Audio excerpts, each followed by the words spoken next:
your body's going to identify that as a virus and it's going to fight it. It's going to look at it as an antigen and it's going to attack it, right? That's why you hear some people when they do this live injection, they feel sick that day or the following day.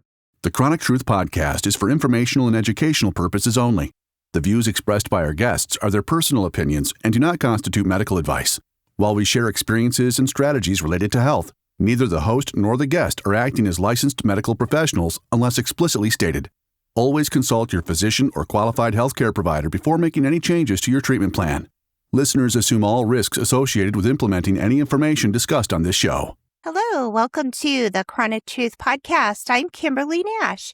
Each week, we bring you real stories from patients, expert insights, and honest conversations about chronic illness, rare disease, advocacy, healing, and life beyond the diagnosis. Here is where chronic illness meets truth, hope, and advocacy. Today, I am honored to welcome Dr. Tammy Rhee, TEDx speaker, regenerative medicine innovator, author, U.S. Navy veteran, and founder of Regen. With a background working alongside elite athletes, including the Tampa Bay Buccaneers and the UCLA Athletics, Dr. Rhee is redefining how we think about healing through the science of biological signaling and non-invasive regenerative medicine. Today, we'll explore the future of recovery, longevity, and why healing may be more about communication than repair. Please help me welcome Dr. Tammy Rhee. Hey, Kim, how you doing today? Hi, I am so honored to have you on the show. I've read about you. You've got an incredible story. I would like you to start off by just kind of introducing yourself and probably about what Regen is. Well, sports chiropractor, started in my days at UCLA. Luckily enough, I was allowed to see all the sports and their athletes and their particular injuries with that sport. And then with that, they graduate, they go into the pros or the Olympics, and they call upon me to take care of them. And then I get to see that type of elite athlete and their teammates and then their professional sports. So then, then I decided to move to Tampa, Florida from Los Angeles. And then I got with like the WWE, like their pro wrestling group. And then with the Tampa Bay Buccaneers. And of course, a couple other athletes. But all throughout that process, I learned about not so much about athletes working out, it was about the recovery. It's how to get back to square one, how to get their body back to from an injury or from a hard workout. Now, you start thinking about this advanced equipment. Then you think about what they're doing as far as a cellular level, the regenerative medicine, stem cell therapy. You hear about that. So then I started offering that. So the thing with stem cell therapy and what it does, right? You're trying to signal your own tissue do its job, but the delivery mechanism is through a needle. So these athletes would complain about the injections, risk factors, and really the downtime. And that's why these athletes can't do it during the season. So I thought about another delivery system that doesn't use the needle. And then I started thinking about topical, a transdermal component that can have the ability to get through the skin and then deliver those signals from the stem cells to tell your existing tissue to regenerate to heal faster. So that's how my product Regen was developed, from that embryo called sports med and the problems of its healing process and the delivery mechanism to where now topical is applied easy for these athletes. And then now with these athletes, they enjoy it. I can go ahead and bring it down to the everyday person so they can take care of their sports-related injuries or arthritis or repetitive injuries that they have in their daily life. Incredible. And I will probably say they were probably really happy when you came up with the topical. Like you said, I don't think anyone particularly enjoys being stuck all the time, No. and they're getting injured quite frequently too. So this is a great invention. Especially when you look at needle and the injectable. So you have to get not the superficial level. You have to get deep in the parts like your low back. And if you do like a lumbar type of like a facet injection and you want to heal maybe a disc or some type of arthritic situation, you can't go blind. You have to have some type of guidance. And then we utilize a thing in the injectable world is ultrasound. With ultrasound, just like, you see a baby when you're going through the trimesters, you can see the actual development. Well, same type of device system, but now you're using it for injection so you can see the actual needle and the target tissue. But the problem is that there are some people doing blind injections. God forbid if you do an injection and you compromise a tissue like a nerve or something. So athletes get scared with those things. So needles have their purposes, but there are also risks with that. I understand that firsthand. Currently going through a diagnosis of MS and dystonia, and I go in for injections of Botox in my nerves in my hands and legs, and they use that ultrasound, to find exactly where they need to inject because I don't want them going in blind there. So I understand that totally. Yeah. So the neat thing about that injection with the ultrasound, you get precision. But again, you still have the needle and then its problems, right? Nobody likes injections. It's painful, but you've got to get that delivered somehow through that thick skin, right? So if you understand about the new process and the new mechanism of stem cell, it's not really about the cells. You don't think about the cells are going to change into your cells. You're thinking about what these stem cells, it secretes information, signals. They call it like bioactive biomolecules or EVs, extracellular vesicles. Well, they have a smaller diameter. It's a smaller molecule. There's no nucleus. That's what they call cell-free. Now, it's a smaller chance, it's a better chance to get it through a small port because the diameter is smaller. So that's what we're looking at, the signaling ability for these type of stem cells to go through the skin to the target tissue to do degeneration. To do it. You are behind the scenes with professional teams like Tampa Bay Buccaneers, etc. What is something fans never really see about how the elite athletes actually manage injuries and recovery? Wow. So when you look at pro athletes, especially NFL players, there's two seasons. There's the off season and the on season. Off season is basically, there's no games and then they have the great ability to recover. Now, on season or in season, that's where you're kind of managing and you're really thinking about trauma and you're trying to survive for the next week. NFL contracts are not really guaranteed. So when you don't have a guaranteed and your performance is based on games you play, how many minutes, what's your bonuses for touchdowns or something you're trying to do to get that salary at that advertised or that marketed price, you've got to be out there. So when an athlete gets injured and you do like a stem cell injection or some type of like some signaling injection, well, you have to have a downtime. Could be a week, could be two. No athletes want to sit back and wait that period of time when they lose that money. So they go in the world of, I hate to say it, pain management. And that's about numbing the pain.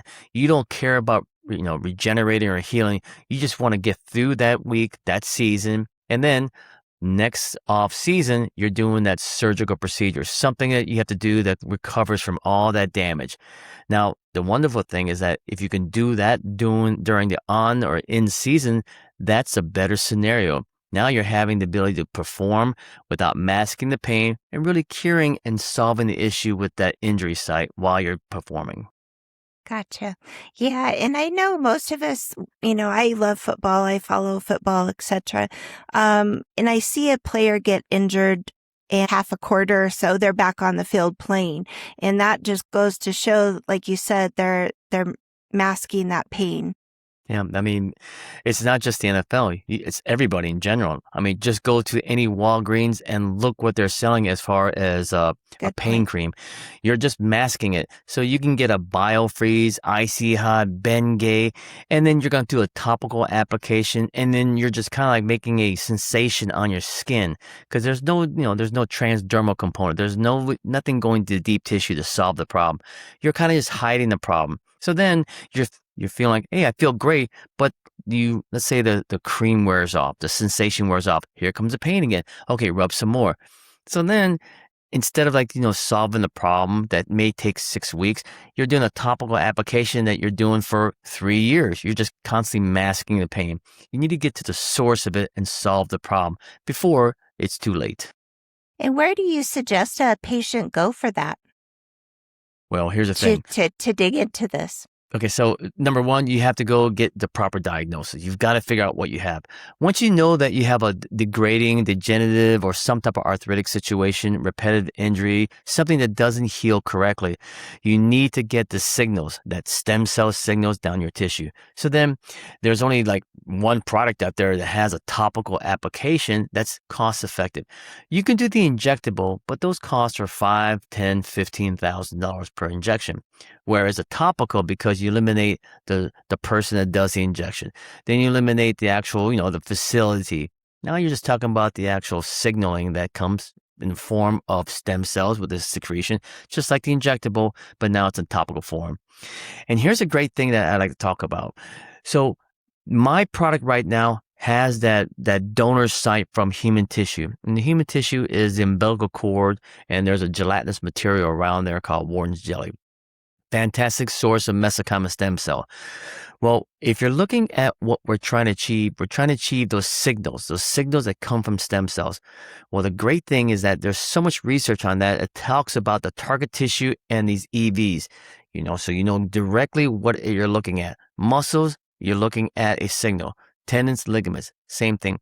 Well, the great thing is that there's other research that shows there's plants that have the same signaling as this human tissue. It does the same thing. Now, the best thing about this is that Regen is converting slowly into the formation with a lot of testing from the human tissue source into the plant-based source. What that allows us now is to go directly to consumer. When you go to the consumer, now you're looking at a lower cost, easier accessibility, and the same potency as this high cost with injectables or topical. So that's what I'm fantastically excited about this transition that's going to occur here, where now it can go in anybody's hand right off the shelf of one of these new stores that don't mask the pain, but it really goes to the source and heals, and it has the same potency as this topical, as the stem cells. So that's what the whole transition is moving into. With that, would you need a prescription for this? Not the new one. The old one, yes. The human tissue source. The human tissue, when you look at stem cells and their signals, EVs, it's based on the FDA's guidance of experimental or research. So when you have that kind of that form that you have to fill out to have the disclosure, you're not really in the retail side of it. And you have to be under the care of a physician. Now, when you look at the other side of it, where I'm moving into the plant-based, now you're thinking about it's an OTC. It's regulated by the FDA, but it's over the counter. Now you have every ingredient that's properly placed in there with its proper percentage and its claim there. So now it goes right to the consumer. So that's what's fantastic about this, is that there's no more middle person or that cost that, the topical stem cell can cost up to $1,000. Even though it's a lot cheaper than injections, it has its cost. Well, the plant-based, we're going to be gauging it right around $91. Same potency as the topical or the injectables, but the cost is not there. And a lot more affordable for those that are suffering. Absolutely. Would you say that this topical could be used for neuropathy or, chronic nerve pain, or is it more of a muscle joint type of thing? Okay, so my expertise is musculoskeletal. Now, there's big research about nerves, about the Schwann cells, right? These adult stem cells that have the ability to kind of help the cells move, right? Help the cells form its new myelinated sheets and this axon and dendrites. So it has the ability. The problem is that the research is still ongoing. There's some studies that say yes, some studies says no, but we know that the biggest thing you want to do for neuropathy is you've got to think about the easiest pathway, and that's circulation. You got to get the circulation to get more blood flow. So just like a diabetic patient that have neuropathy, it's not because the sugar is doing something. It's because the viscosity of the blood's too thick. You have to thin the blood out because those vessels that go down to nerves, they're so small in diameter that one large molecule like a glucose or something that can make the viscosity thicker, and it can't get that blood flow to the small vessels. So you have to thin it out. So just like in stem cell therapy, there's signals. Well, just like anything else with the circulation, you've got to vasodilate the vessels. There's an ability to open up the vessels to give more blood flow to that end portion called the nerves. So once you get the circulation flowing correctly, that may be the cure for your neuropathy. Then you move on to the next thing, right? Maybe it's something about the myelinated sheet. Maybe it's not correctly firing, maybe we're deteriorating. Maybe the C fibers are not, because it's not myelinated sheet, maybe they're the ones that are more activated. So there's a whole cascade of things going on with research. And my thought is that in the musculoskeletal world, we just look at the soft tissue. But when it comes to like neuropathy, we start thinking about the first thing that always gives us a problem is inflammation. And inflammation, you've got to get that out of the way because it's hard to bring a signal through a kind of like a fluid-filled sac that's kind of getting hurtled. It hurtles of the signals from the source to the target tissue. So that's what I feel when it comes to that. So I believe Regen can help with that type of neuropathy or some type of nerve issue. Very good. I know probably about 75% of our listeners are suffering some form of chronic pain, whether CRPS, neuropathy, etc., rheumatoid arthritis. So this is going to be helpful tools, and I know I suffer from it, so I'm excited. Yeah. So when is this going to become available? Okay, so we've got some tests. We have to make sure we pass these tests. And I'm gauging November 1st, but you know how that goes, right? Yeah. We always have a date, and it seems like a contractor, right? We're pushing it down the road here. But for people with chronic injury, chronic pain, chronic something, one of the things that always has almost like a paralleling consequences is inflammation. Inflammation somehow goes hand in hand with chronic injury, chronic pain. Think about what your body's doing. It's having a signal of pain. It's a systemic or localized, but sending signals. So our body thinks there's something going on. So the typical things that our body does for an injury site, we start the inflammatory process. Well, sometimes when you have that signal constantly coming on, you're constantly sending out the signals that say inflame, inflame, inflame. So that localized inflammation becomes a systemic. It goes through your whole body. Well, that's the problem. Now you're developing a bad pathway for all the signals to combat that type of injury or something that you need to do to that particular body. Then the secondary thing is the old sympathetic. Now you're in the world of I've got chronic pain. Now I have to do that sympathetic reaction where I vasoconstrict. Now my blood flow gets even worse. So now we have inflammation. Now we have the restriction, thus shunting the blood from the lower extremity, upper extremity into the core. So there's a poor circulation, palpitation, and we want to always be in the parasympathetic, the vasodilation, the relaxation. So that goes into the whole cascade of that chronic scenario that gives you worse pain symptoms.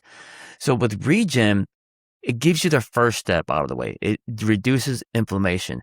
So when you do a topical application on, let's say, your knee for a knee pain, your primary source is going to that target tissue that has that problem. Could be patella tendon, could be the actual, the cartilage. So, but the secondary site is going to be the vessels, and those vessels will carry those signals throughout your body. So there are components in there that does regeneration, but there are also components that does the anti-inflammatory. So that's the first thing you want to do. You want to find something that has the reduction of the inflammation. So it gives your body the best chance to fight off and kind of resolve the issue that you may have a chronic situation about. Perfect. Where do you see regenerative medicine going in the next 5 to 10 years? Topical application in the hands of patients. In the hands of patients where it's affordable. More importantly, it's going to be from all these. We have the ability to do a lot of information gathering faster now because of AI. It used to be you had to dig everywhere, PubMed, research. You had to find it on your own, and then the Google would help you, but it's not like what it's now, right? Now AI, ChatGPT, you just say, I need clinical studies about this particular disease and maybe this drug and this type of like maybe modality or therapy, and they can pull everything up. And then you can actually start having a little bit of like peer review with the chat GPT. I don't believe that. Well, why do you not believe? You can have a conversation. The neat thing about that, it's always going to talk about the bottom line, signaling. If you can get the right information to that target tissue, it'll do its job. Our cells sit dormant. It just sits there, and sometimes we get the wrong signal or we don't get the signal, or there's maybe something in the way. Eliminate that. You need to get rid of that. When you find out what the components are, it's always going to point towards stem cell or Regen, the plant-based. Then when you start seeing that, it goes, okay, now I can order it online. I don't need to go to a doctor's office, and I can apply it on my skin. It's safe, effective as a topical stem cell, right, from a human tissue source without that risk factor, and affordable. So we're going to have the ability to command our own therapy, our own education, and our own outcome based on our data collections. I like that. Talk about your book that you wrote. Hey, that book right there was out of necessity. You know, I would have these questions over and over again when I first got involved with stem cells, right? So I knew the future and I understood about the EVs, but it was hard to explain to not so much the patient, but to other physicians, clinicians. They thought that this stem cell is going to mutate. You take a stem cell from, say, umbilical cord, Wharton's jelly, and you get the cells and you shoot it into a damaged tissue, and these cells will mutate into your cells, and then all of a sudden it heals. Well, you have to remember there's chromosomes in these live cells, and you have chromosomes. How are they going to match up? How are they going to replicate? If anything, it's going to be a tumor formation. And if you do anything that has a gene, a chromosome, and you inject in your body that's live, your body's going to identify that as a virus, and it's going to fight it. It's going to look at it as an antigen, and it's going to attack it, right? That's why you hear some people, when they do this live injection, they feel sick that day or the following day. So your body's fighting that. So I feel the future is going to be topical. It's going to be an application with plant-based. You get the same signal, and then you can have the ability to do that regeneration, just like you're hearing about in the world of injections. Where can my listeners get in touch with you? Okay. You can go to my website. It's RHEEGEN.com. And then you can learn about that. And there's an info button, or email me. You can contact me there. There's social media, Facebook, Instagram, some other stuff. LinkedIn, I think there's one. You can just look at my name. And then, of course, my book. You can go to Amazon, and the title's called The Future of Regenerative Medicine. And then you can learn about it. It's only 100 pages. There's two versions in that book. There is a science side of it. It talks about everything you would think about the signals and then, the science terminology. But there's also a Jeff's journey that summarizes each chapter, and it kind of breaks it down to simple layman's term what this whole process of the future of regenerative medicine is going into. And I think this would be a beautiful tool for anyone suffering any type of chronic pain or illness. This has truly enlightened me on the next generation of stuff, and I'm so excited. I was excited for this interview. It just got me more excited. So I thank you, Dr. Rhee, for coming on the show, and it's been certainly a pleasure meeting you and sharing this exciting information about Regen. Kim, thank you very much. I really appreciate this. And thank you to our listeners for joining us for another episode of The Chronic Truth. Leave us your comments, and if this conversation resonated with you, please subscribe, leave a review, and share this episode with someone who may need to hear it. And remember, your voice matters, your story matters, and you never have to walk this journey alone. And until next week, not without a fight.